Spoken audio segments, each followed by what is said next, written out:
Hello everyone, मेरा नाम है सुशील और आप देख रहे हैं फिजिक्स अड्डा सुशील सर। बच्चों, अभी मैंने थोड़ी देर पहले मैंने इससे प्रीवियस लेक्चर में कूलम्स लॉ आपको बताया था कि कूलम्स लॉ क्या होता है।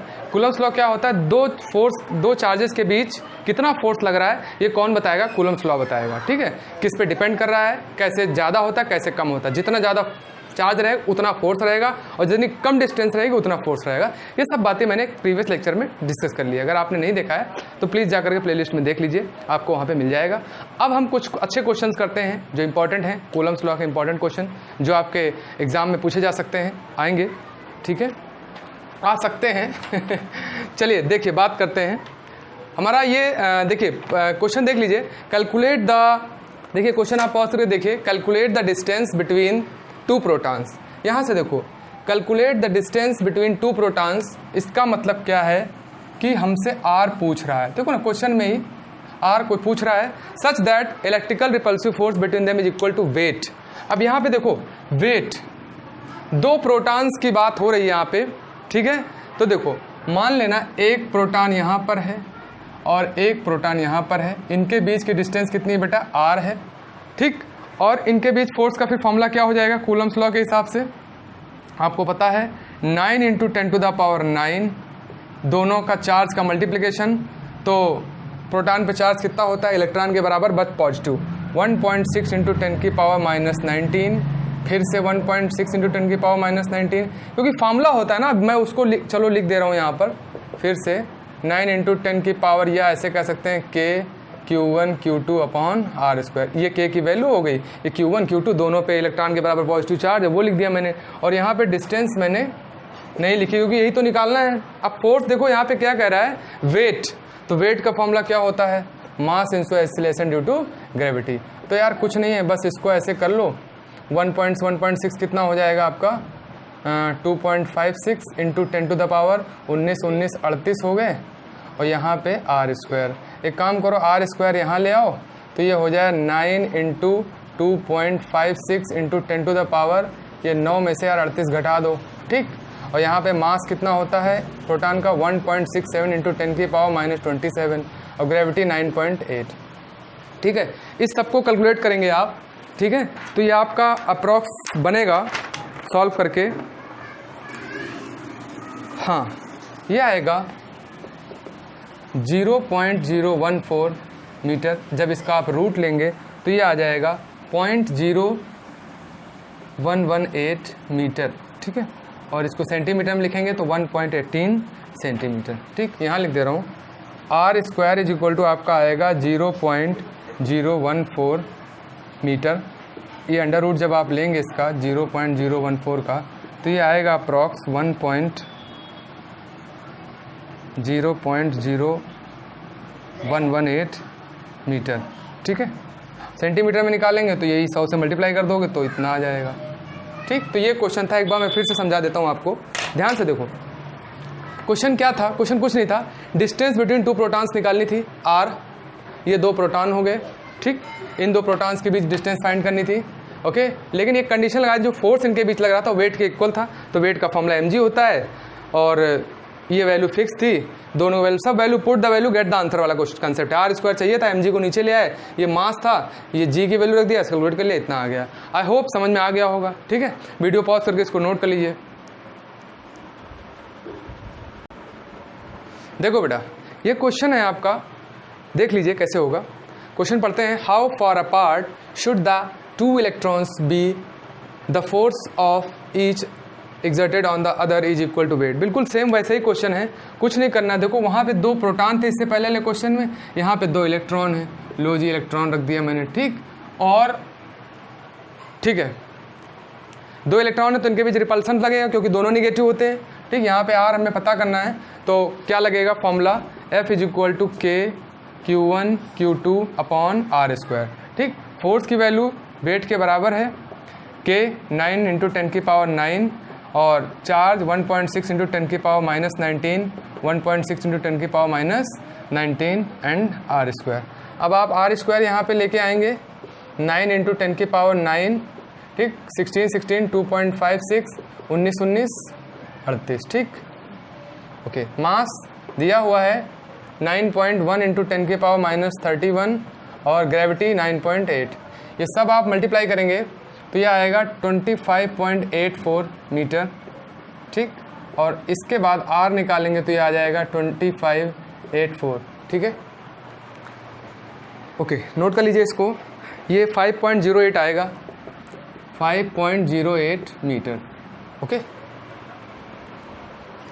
तो बिल्कुल सिंपल तरीके से इसको मैंने सॉल्व कर लिया हुआ है, आप इसको वीडियो पॉज करके नोट कर लीजिए। ओके बच्चों, ये क्वेश्चन आपके सामने है, ठीक है, इसको आप देख लीजिए कैसे सॉल्व होगा, ठीक। वीडियो पॉज करके आप चाहे तो उसको कोशिश करके लगा सकते हैं। अब देखो इसका मतलब समझते हैं क्या है। A pith ball a of mass 9.9 × 10⁻⁵ kg carries a charge 5 microcoulomb. What must be the magnitude and sign of the pith ball be held 2 centimetre directly above. यानी अबव का मतलब नीचे कौन है, नीचे बॉल ए है और ऊपर बॉल बी है, ठीक। इसके बीच की डिस्टेंस कितनी है, 2 सेंटीमीटर, ठीक। इनके बीच की डिस्टेंस है। ए पे चार्ज कितना है बेटा, 5 माइक्रोकूलम, ठीक है। ओके, पॉजिटिव है, कोई साइन नहीं मतलब पॉजिटिव है, ठीक है। ओके, अब पूछ रहा है कि carries a charge, what must be the magnitude and sign of the charge. यहाँ पे मैं लिखना भूल गया, चार्ज, यहाँ पे बी पे आपको चार्ज फाइंड करना है, ठीक। तो मान लेते हैं हम यहाँ पे चार्ज कितना है बेटा, Q1 या X या Q मान लो, यहाँ पे चार्ज हमने मान लिया Q, ठीक है। सच दैट स्टेशनरी, मतलब ये पूरा प्रोसेस स्टेशनरी रहे, तो यहाँ पे इसका एक वेट काम करेगा mg डाउनवर्ड, ठीक है।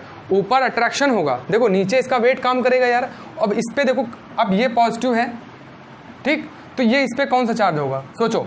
अगर इस पे भी पॉजिटिव दे दोगे तो ये रिपेल करेगा, और नीचे mg काम कर रहा तो स्टेशनरी रह ही नहीं पाएगा। स्टेशनरी रहने के लिए ये माइनस होना चाहिए, क्योंकि यार ये माइनस इसको खींचेगा, एक फोर्स इधर एक फोर्स इधर, तो ये बीच में स्टेशनरी रह पाएगा। यानी इस पर कौन सा चार्ज होगा, निगेटिव होगा, ये तो कंफर्म है। फिर समझो, देखो अगर यहाँ पे इन दोनों के बीच निगेटिव रहेगा तो ये ऊपर की तरफ बैलेंस होगा, ठीक, और इसका वेट नीचे की तरफ बैलेंस होगा, यानी ये हवा में टिका रहेगा। बात समझ रहे हैं आप, ठीक। यानी ये चीज़ जो है बैलेंस रहेगी। लेकिन अगर इस पर भी प्लस दे दोगे तो इसको रिपेल करेगा, और ये ऑलरेडी mg काम कर रहा है तो इसको धक्का देगा, नीचे गिर जाएगी। तो स्टेशनरी होने के लिए ये निगेटिव होना चाहिए, क्योंकि ये निगेटिव रहेगा, ये पॉजिटिव है, ये दोनों अट्रैक्ट करेंगे, ये एक फोर्स ऊपर एक नीचे, और ये बैलेंस हो जाएगा। तो इस पर निगेटिव चार्ज कितना रहेगा, चार्ज वो देखो फोर्स इज इक्वल टू क्या होता है, 1/4πε0 Q1 Q2/r², ठीक है। यहाँ पे आप रख दो mg, इसकी वैल्यू होती है 9 × 10⁹ और दोनों चार्ज, तो एक चार्ज तो 5 माइक्रोकूलम है, इसको चेंज कर लेना, माइक्रोकूलम नहीं कूलम में लेके आओ। न्यूमेरिकल लगाते समय आप एक बात सरसरी निगाहों में ज़रूर देख लो कि यार MKS में है कि नहीं। अगर कोई भी चीज़ MKS से मिस होगी तो 100% सब मेहनत बेकार हो जाएगी। जैसे कहीं 2 सेंटीमीटर लिखा हुआ है और जल्दबाजी में आप लिखते चले गए, तो R भी 2 सेंटीमीटर लिख के कैलकुलेट कर दिया, क्वेश्चन गलत हो गया, ठीक। तो पूरी मेहनत ना बेकार हो, इसलिए एक बार एक सरसरी निगाह में आप ये जरूर चेक कर लो कि यार MKS में है कि नहीं सब कुछ, नहीं है तो तुरंत चेंज कर लो, ठीक है। फिर हमारे पास Q है, ये R कितना है हमारे पास, 2 सेंटीमीटर है, यानी 0.02, ठीक, मीटर में आएगा। चलो अब यहाँ पे देखो मास कितना गिवन है, हाँ ये देखो ना, मास A गिवन है, कितना है 9। ये सुनो सीधी सी बात, आपको क्या चाहिए यहाँ पे, Q चाहिए, ठीक। तो Q जो चाहिए, एक मिनट चार रख ही लेते हैं। M कितना है, 9 × 10⁻⁵, G की वैल्यू 10 ले लो, आप अपने कंफर्टेबल की 10 ले लो, कुछ नहीं गिवन तो 10 लेके सॉल्व कर दो, ठीक है। इधर कितना आएगा आपका, ये आपका आएगा 9 और 10 पे ये 9 में 6 चला गया, 3 यहाँ पे Q, एक काम कर लो यहाँ पे कर लो 0.0004, ये हटाओ यहाँ से, 4 0 बढ़ा लो ऊपर, ठीक है, 4 0 बढ़ा लो यहाँ पे। अब इसमें कैलकुलेट कर लो यार, सिंपल सी बात है, कुछ नहीं करना है। देखो इस 9 से 9 कट गया, ठीक, और एक 0 यहाँ से कट गया, ओके, और ये कितना हो जाएगा 4 × 10⁻⁵, यहाँ पे 5 × 10⁻³ के बजाय ये नहीं +3 है, ठीक है, ये +3 और ये 3 3 6 और इंटू Q, तो यहाँ से Q निकाल लो आप, ठीक है। Q कितना आएगा, ये आपका हो जाएगा 4/5 है ना, इंटू 10⁻11, ठीक। इसको जब डिवाइड करोगे तो 0.8 है ना, हाँ 0.8 × 10⁻⁻, कूलम आएगा, ठीक। तो इसको यार ऐसे कर लो 8 × 10⁻12, ठीक। तो ये 8 पिको कूलम आ जाएगा राउंड फिगर में। बोलो समझ में आया कि नहीं? बहुत सिंपल था क्वेश्चन। दिमाग यहाँ लगाने वाली बात ये थी कि एक प्लस है, इसके ऊपर ठीक एक बी है, उस पर हमें ना तो चार्ज पता ना उसका नेचर पता है। तो नेचर तो यार ऑब्वियस सी बात है, अगर ये माइनस है तो ये प्लस है तो माइनस ही होगा, क्योंकि माइनस होगा तो ये फोर्स इधर, ये फोर्स तभी बैलेंस होगा। तो नेचर तो आप ऑब्वियसली लिख सकते हैं कि it will be -8 pico coulomb. आप लिखेंगे, ठीक है, कि charge of nature will be negative, so that both forces balance each other and the system will be stationary. Clear है? चलो आई थिंक समझ में आ गया होगा, ठीक है। चलो बेटा आगे बढ़ो। देखो बेटा ये क्वेश्चन है, मैं पढ़ता हूँ। 2 identical metallic sphere having unequal opposite charges are placed at a distance 0.9 metre apart in air after bringing them in contact, bringing them in contact, ठीक है, विद ईच अदर। मैं इसको हाईलाइट कर रहा हूँ। They are again placed at the same distance. मान लो कि ये 2 चार्ज हैं, हमें नहीं पता इस पर कितना चार्ज है, एक ये चार्ज एक ये चार्ज है, ठीक है, अनइक्वल अपोजिट चार्ज, ठीक। तो अट्रैक्ट करेंगे, ठीक है। फिर क्या 0.90 पर रखे हैं, ये इनके बीच की डिस्टेंस 0.9 है, इनको ऐसे टच करा दिया गया। तो जितना भी चार्ज रहा होगा, मान लो कुछ भी रहा हो, दोनों पे अलग अलग रहा हो, लेकिन टच कराने के बाद तो इक्वल हो ही जाएगा ना। फिर समझो यार, इस पर मान लो कुछ भी चार्ज हो, इस पर कुछ भी चार्ज हो, ठीक, इनको टच करा दो आप, कुछ भी रहा हो, तो टच कराने के बाद तो इक्वल हो ही जाएगा ना। तो हम मान, कंडीशन क्या है, टच कराने के बाद की बात हो रही है, ठीक। तो मान लेते हैं हम कि यहाँ पर इस पे चार्ज Q हो गया, इस पे चार्ज Q हो गया, ठीक।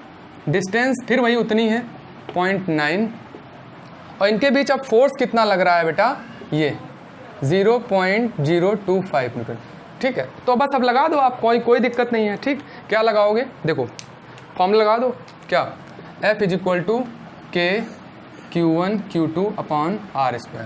ओके, F कितना है 0.025 K 9 × 10⁹, और ये दोनों सेम है, तो Q एंड डिस्टेंस 0.9 2 × 0.9, ठीक है। ये हटा दो यहाँ से, 2 0 यहाँ बढ़ा दो, 1 9 से 9 कट गया और 1 9 बच गया, तो इधर ले आओ, यानी इसको आप कितना लिख दोगे, 25 1 2 3 1000, ये 9 इधर आ गया, इधर कितना बच गया आपका, Q² × 2 0, ये 9 2 11, ठीक। यहाँ से आप निकालोगे जब, तो कितना आ जाएगा, यहाँ पे सॉल्व कर लो, ठीक। Q² = ये हो गया 25 × 9, और नीचे कितना हो गया 3, और ये 14, 11 3 14, ठीक। तो खाली Q निकालोगे तो कितना आ जाएगा, 5 इससे, 3 इससे, और 10⁻7 इससे, यानी 15 × 10⁻7, यानी 1.5 × 10⁻⁻7। क्लियर है? फिर समझ लो, मैं एक बार फिर से बता दे रहा हूँ। ये पूरे क्वेश्चन में क्या बोल रहा है कि अपोजिट हैं, 2 चार्ज अपोजिट हैं, लेकिन उनको टच करा दिया गया और फिर उतनी डिस्टेंस पर रख दिया गया, और वो डिस्टेंस कितनी है, 0.9, ठीक, 0.9 डिस्टेंस है, ठीक है। अब आपका R तो उतना ही रहेगा, Q बदल जाएगा, लेकिन कितना सेम हो जाएगा, Q निकाल लिया, फोर्स आपका टच करने के बाद इतना हो रहा है, सिंपली मल्टीप्लाई के लिए आंसर है, ठीक है। आई होप समझ में आया होगा, ठीक है। चलिए अगले पार्ट्स में हम इस चैप्टर का अगला टॉपिक लेकर के आएंगे, ठीक है। चलिए, थैंक यू।